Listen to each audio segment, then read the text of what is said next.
Okay, so what you can see on your screens is the Pakistan High Commissioner Abdul Basit. When the media approached him to ask a question on Kulbhushan Jadhav, he completely evaded all questions over there. As you can see, not wanting to answer at this given point of time on the action that the military court in Pakistan has taken against Kulbhushan Jadhav by declaring him a spy and thereafter giving him death penalty. When Abdul Basit was questioned this morning by the Indian media, we saw how he evaded all questions on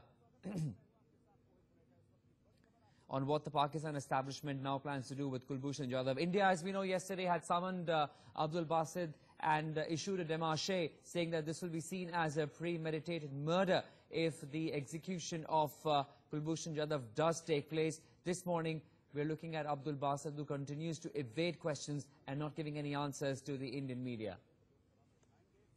Let's go across to my colleague Ashish joining us over the telephone line.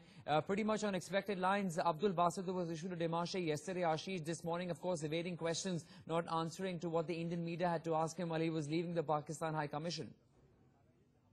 Actually, I don't think Pakistan High Commissioner Abdul Basit has anything to say, because kind of strongly worded 4-point demarche that was issued to him yesterday late evening. Certainly, he's not in a position to speak anything. It's an extremely strongly worded demarche, in which the Indian government has gone to the extent of mentioning that if Pakistan government goes ahead with the execution of Kulbhushan Jadhav, it would consider it as premeditated murder. Stay with us.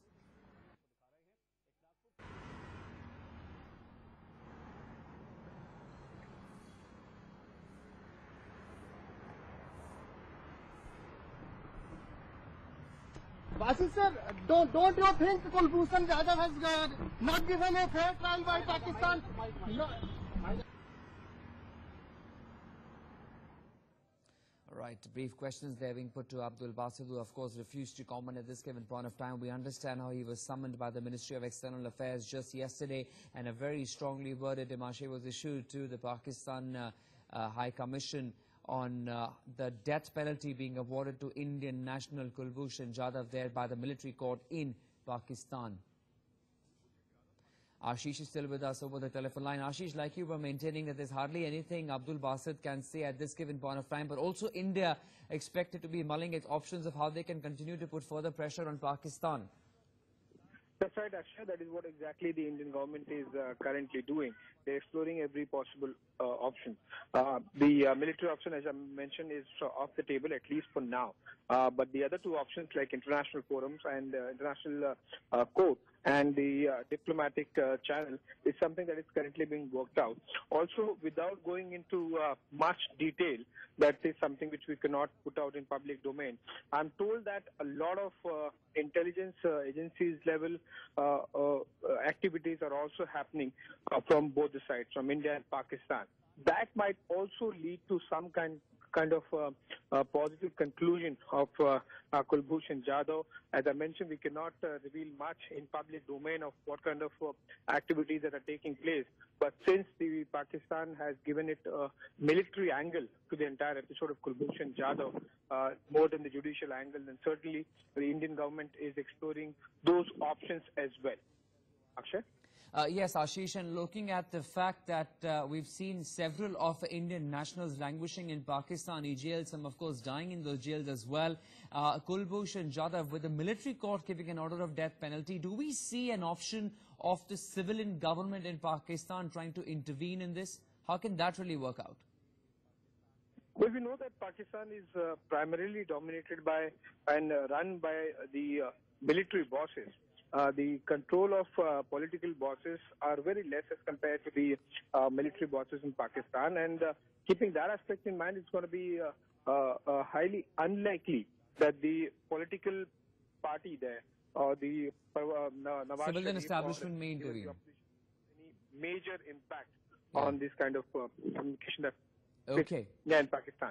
Okay, we'll leave it at that. Ashish, thanks very much for joining us with those details there. But we'll continue talking about this issue with our colleague Madhav as well. Madhav, as we continue to see Pakistan there, today Abdul Basit not giving any comments on this. But the fact is that India trying to put as much pressure, exert as much pressure on Pakistan this morning. We've seen, of course, a strong demarche where India has said that this will be seen as a premeditated murder if the execution goes ahead. India has also stopped the repatriation of 12 Pakistani prisoners who were to be released tomorrow. So India gradually building the pressure there on Pakistan over this particular issue.